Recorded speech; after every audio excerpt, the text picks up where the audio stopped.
Dolly and Friends! Si Dolly at Tommy ay nagtatayo ng kastilyong buhangin. Wow! Isang bote!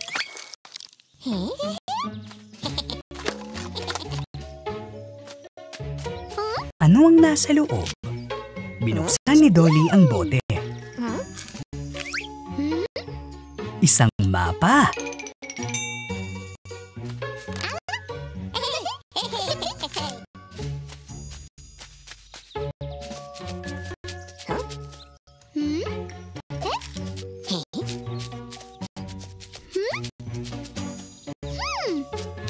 Mukhang kailangan nating maghukay dito. Wow! Nakahukay ng kahon ng mga magkaibigan. Ano ang laman nito? Mga sombrero ng pirata. Kahanga-hanga.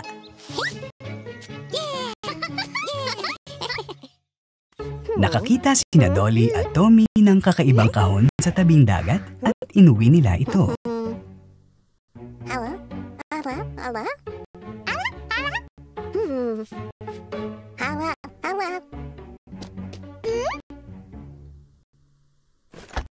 Ang kahon ay may kakaibang tunog.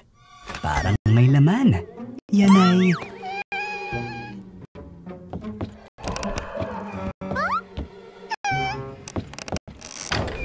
Oh no!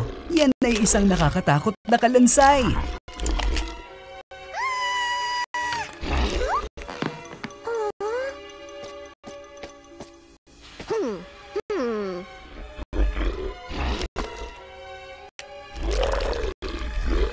Wag, Tommy. Paparating ito sa'yo. Takbo para sa buhay mo. Haha! Takot ang kalansay sa flashlight.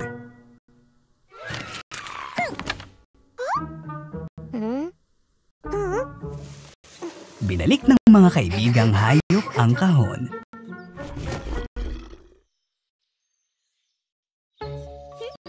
Naglalaro ang mga magkaibigan sa tabing dagat. Nakatulog si Tommy. Parang may gagawin ng mga batang babae.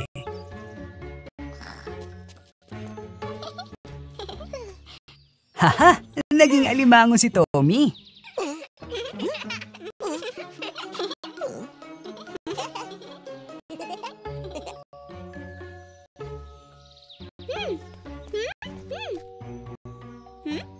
Gusto ni Dolly na palitan din siya ni Panda.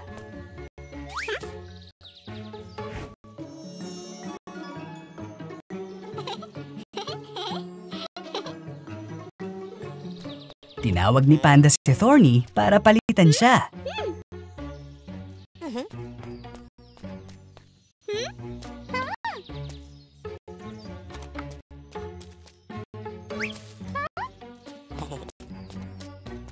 Si Panda ay naging isang bituin. Yay! Si Dolly at Tommy ay nagtatayo ng kastilyong buhangin. Wow! Isang bote!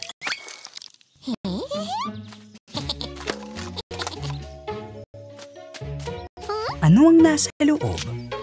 Binuksan ni Dolly ang bote. Isang mapa!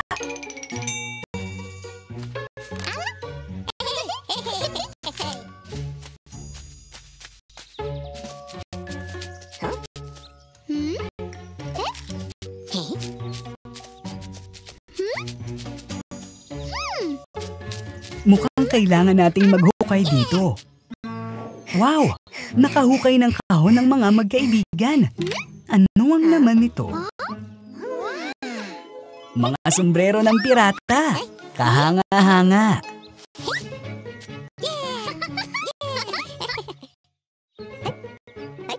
Ang mga bata ay naglalaro ng bola sa tabing dagat. Oh no! Ang bola ay pumunta sa malayo.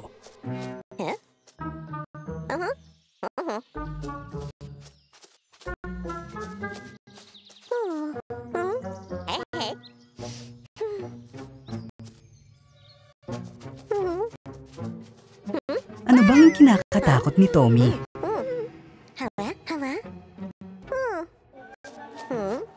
Oh, ano ba ba ang mga mata na iyan?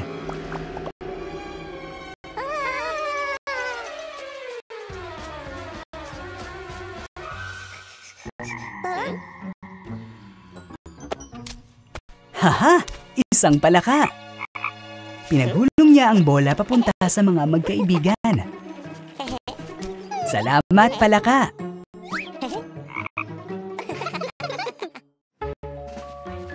Dumating ang mga magkaibigan sa tabing dagat. Naghukay si Thorny sa buhangin. At ang mga batang babae ay nakaupo sa ilalim ng payong. Ano ang ginagawa ni Thorny? Parang may pinapatayo siya.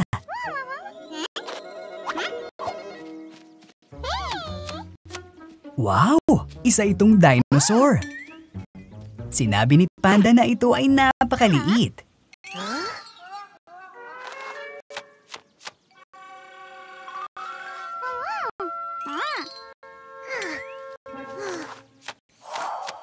Wow! Tingnan mo kung gaano ito kalaki ngayon.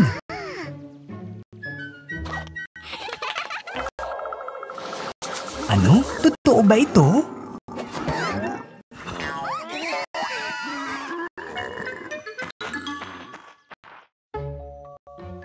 Si Tommy ay gumagawa ng kastilyong buhangin.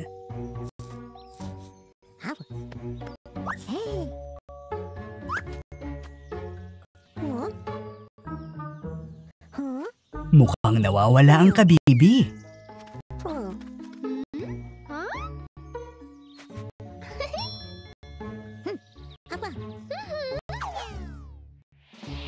Pinalamutian ni Dolly ng mga daisy ang kastilyo ni Tommy.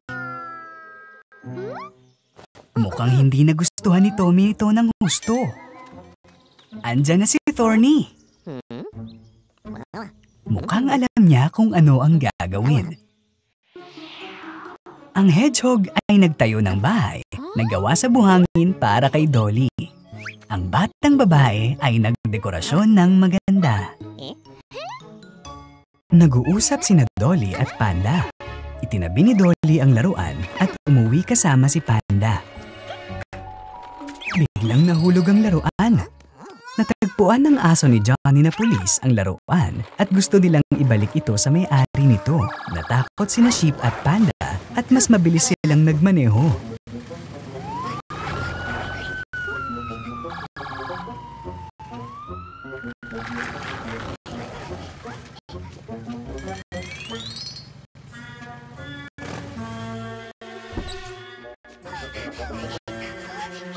Oh no, dead end na!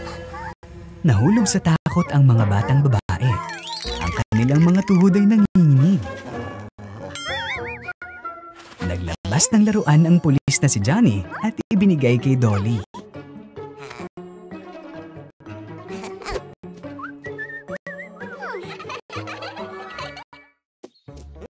Isang pwesto ng sorbetes ang lumitaw ng bigla na lang.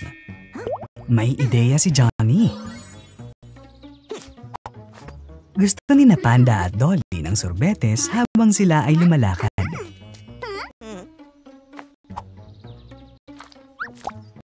Kinuha ni Dolly ang kanyang scoop ng sorbetes.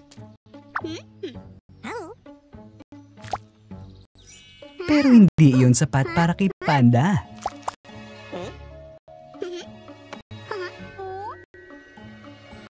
Gusto rin ni Dolly ng higit pa.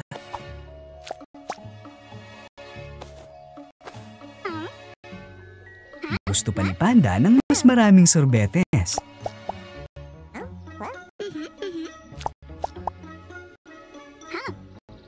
Kaya halos malaglag ng nagbebentang Johnny ang apa.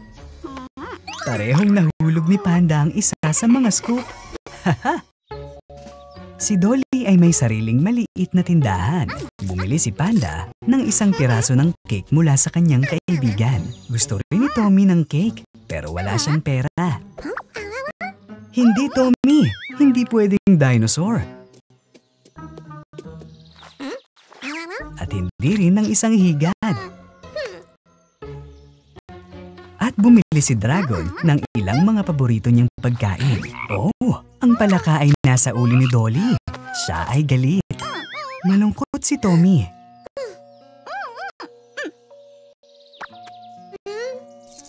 Pero nagbigay si Drago ng pera kay Tommy.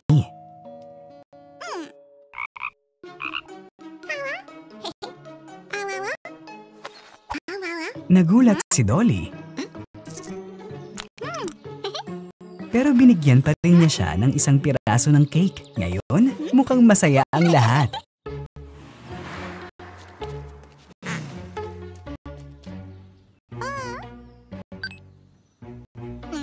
Si Dolly at Panda ay tumatawid sa kalsada.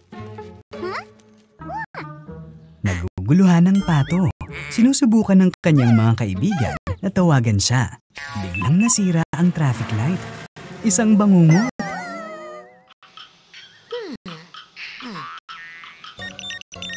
Nakita ni Johnny ang senyales ng alarma at tumakbo siya para alamin ang problema.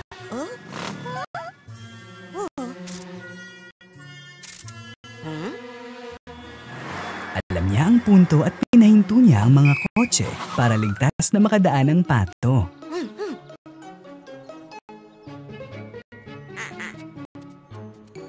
Sa wakas, nakarating na ang pato sa kabilang kalsada. Marahan siyang niyakap ni Dolly at Panda. Umalis sina Dolly at Panda sa tindahan.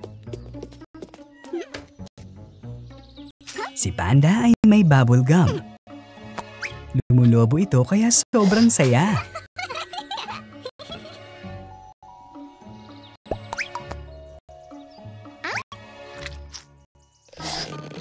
Oops! Muntik nang lumipad si Dolly.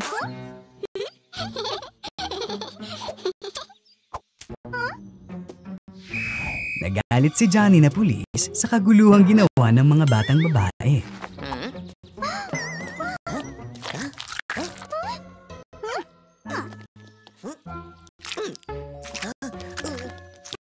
Haha! Si Johnny na pulis ay nasangkot sa gulo ng bubble gum. Mukhang mas mabuting huwag nang tuksohin ng mga babae ang pulis na si Johnny. Oh no! Isang aso na serbisyo! Bilisan mo ang pagtakbo!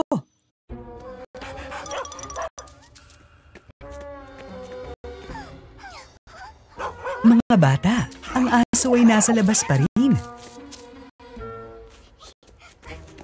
May naisip si Dolly. Binibigyan ito ni Panda ng isang kumpol ng bubble gum. Haha! Nakaalis na si Dolly. Panda, hawakan mo siya, dali.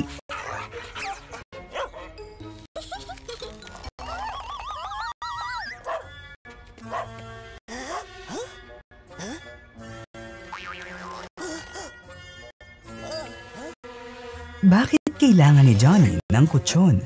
Oh, gusto niyang paputukin ang lobo. Ang mga batang babae ay nahulog mula sa itaas pero nakaalis na naihilo. Galit si Johnny sa mga kalokohan nila.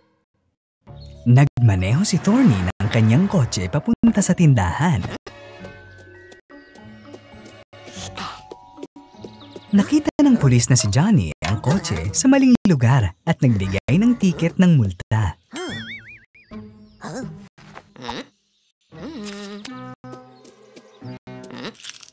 Sino yung tumatakbo sa likod mo? Tumakbo ang mga batang babae at sinabing may magnanakaw ng kanilang mga laruan. Hinabol ng pulis na si Johnny at nagulat siya sa magnanakaw. Natakot siya at tumakbo palayo.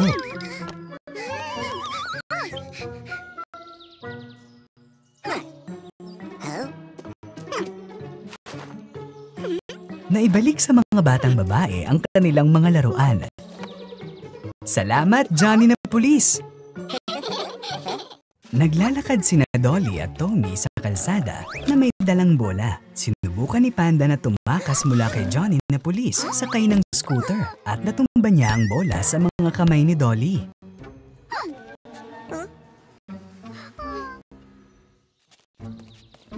Pinulot ni Tommy ang bola. Biglang Biglang sumugod sa kanila ang isang galit na aso. Oh no! Ang bola!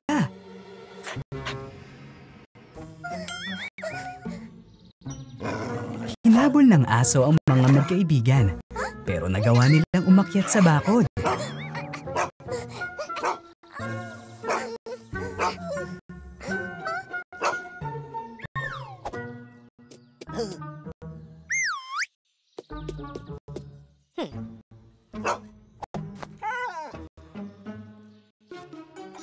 Ito pala ay aso ng pulis na si Johnny. Magkaibigan na sila ngayon. Nakauwi si Thorny sakay ng kotse.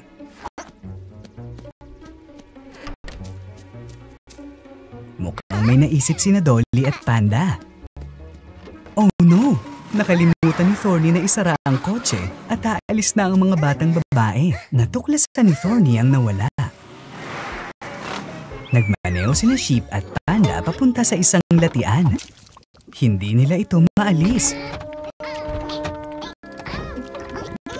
Galit si Thorny. Ayan si Johnny na bumbero na nakasakay sa isang truck.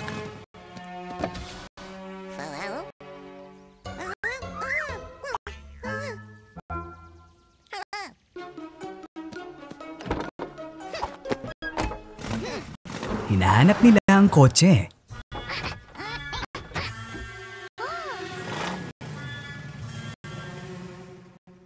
Pinagalitan ni Thorny ang mga batang babae. Nahihiya sila. Yay! Hinihila ni Johnny na bombero ang kotse palabas ng latian. Sina Panda at Dolly ay nakascooter at nag-uusap. Bigla silang pinigilan ng pulis na si Johnny at inalis ang kanilang mga scooter.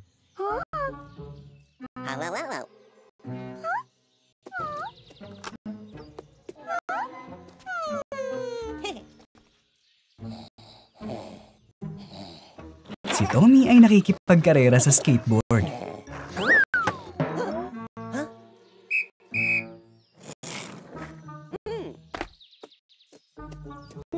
Oh, kinuha din nila ang skateboard. Si Panda ay tumatalon sa isang nakakatuwang bound sa pogo stick. Pero dinala rin siya. Nagpa siya ang mga magkaibigan na kailangan may gagawin sila tungkol dito. Sumilip si Panda at umupo sa upuan habang natutulog si Johnny na pulis. Kinuha ng lahat ang kanilang sasakyan at umalis.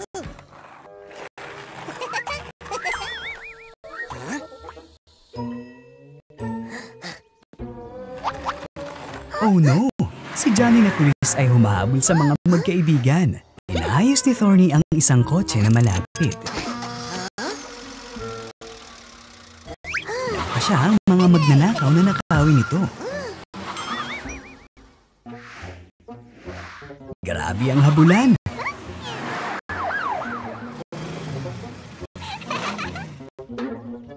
Mag-ingat! May isang pato sa daan.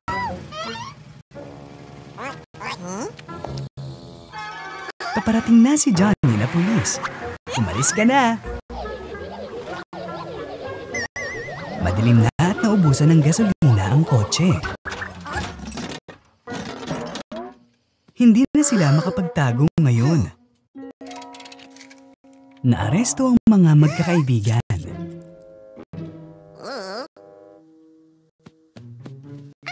Naglabas si Panda ng ipit at sinubukang buksan ang pinto. Pero napansin sila ni Johnny na pulis. Hindi mo siya maluloko.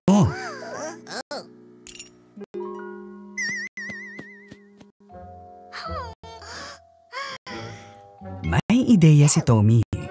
Gamit ang isang magnet, kinuha niya ang mga susi.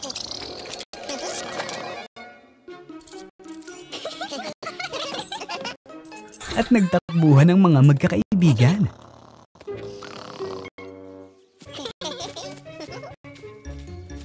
Sobrang nakakatakot sa labas.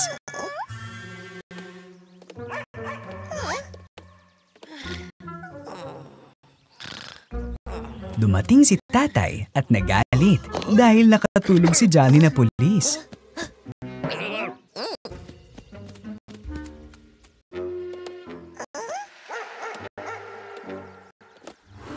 Oh, sino ito? Sa kabutiang palad, naging maayos ang lahat. Ang mangkukulam ay nagpapakita ng salamangka kay Dolly at sa kanyang mga kaibigan. Wow! Pwede ba niyang palakihin ang sasakyan ni Thorny? Kahanga-hanga! Pasakayin mo kami sa kotse mo, Thorny.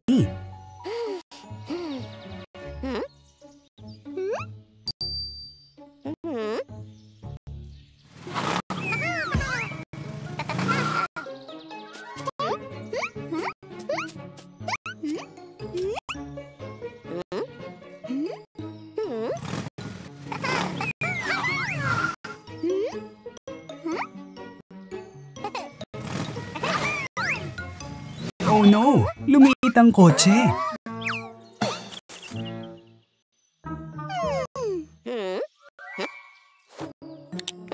Okay lang, nakakapanabik din ang paglalaro ng maliit na kotse.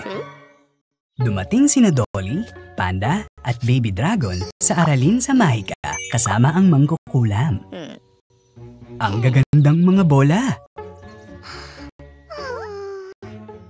Pero walang malinaw.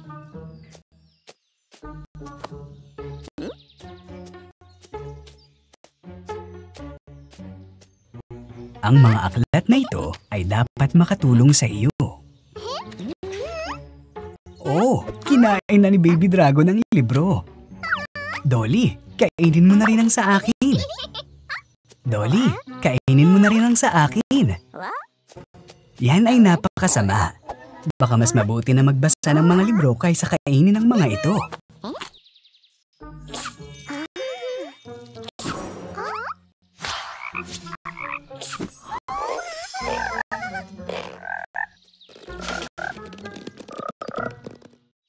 Nakakuha ng package ang mangkukulam. Anong meron sa loob?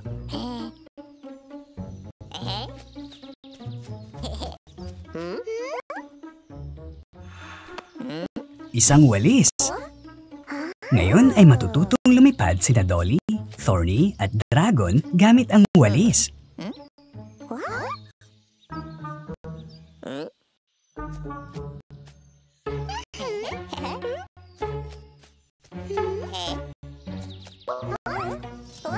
Oh, umupo si Thorny sa kanyang walis at lumipad. Pigilan mo siya.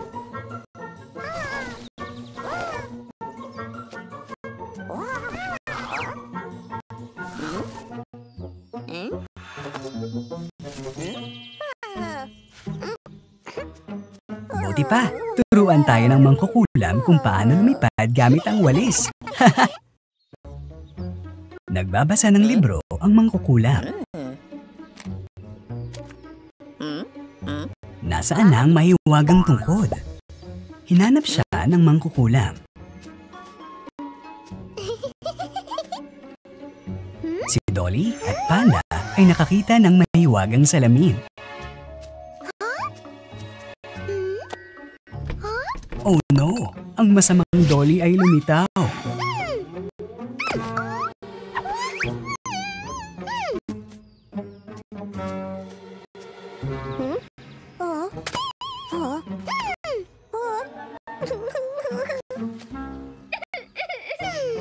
Ayusin na ng mangkukulam ang lahat.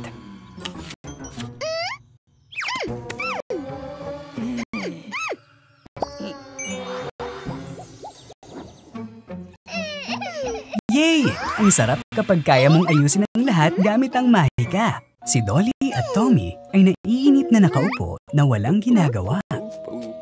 Ito si tatay na mangingisda. Tara, sumama tayo.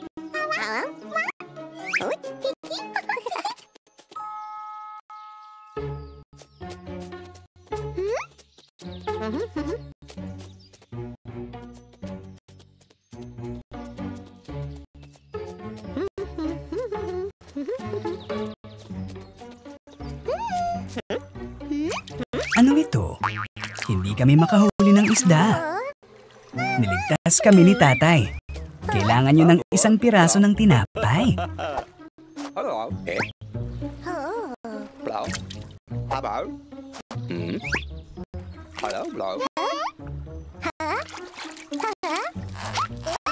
Yay! Well, nakahuli kami ng isda. Galing!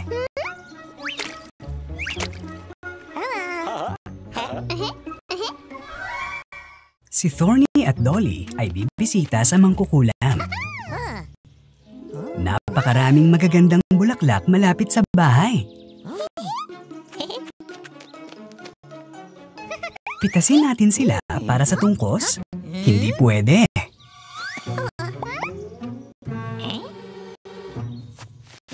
Hawakan mo ang mga buto, Dolly.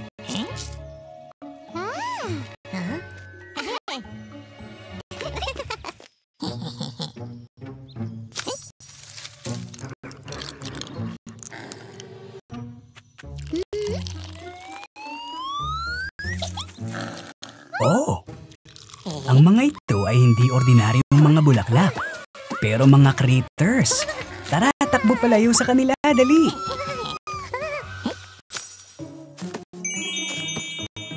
Walang nakakainip na sandali kasama ang mangkukulam. Wala sa kondisyon sina Dolly at Thorny ngayon.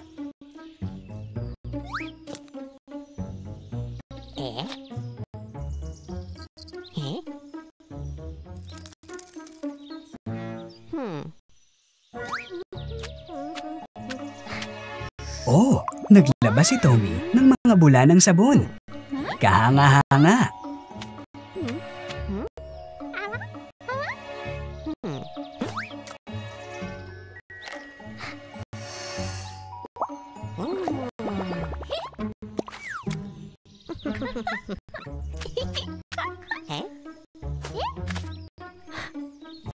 Oh no! Naipit si Tommy sa bula. Malapit na siyang lumipad.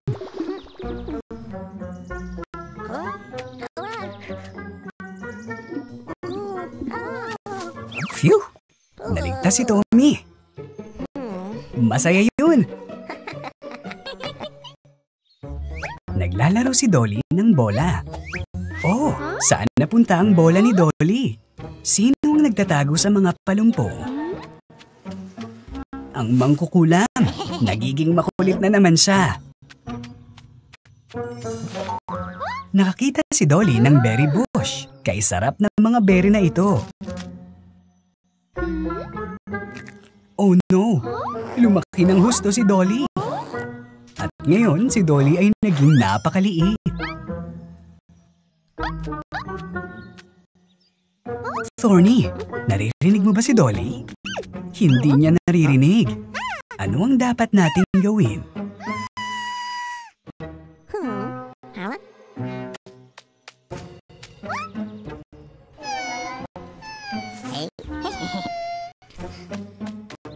Tutulungan ng mangkukulam si Dolly na lumaki at ibalik ang kanyang bola. Oh, itong pilyong mangkukulam. Ano iyan sa kamay ni Dolly? Sorbetes!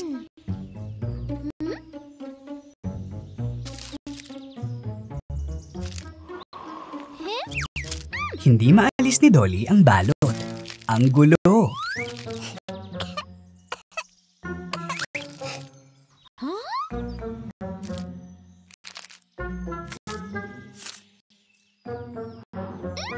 Sino ito? Si Thorny ito. Dolly, hindi ka pwedeng magtapon ng mga balot at balot ng candy sa kalye. Panatilihin itong malinis.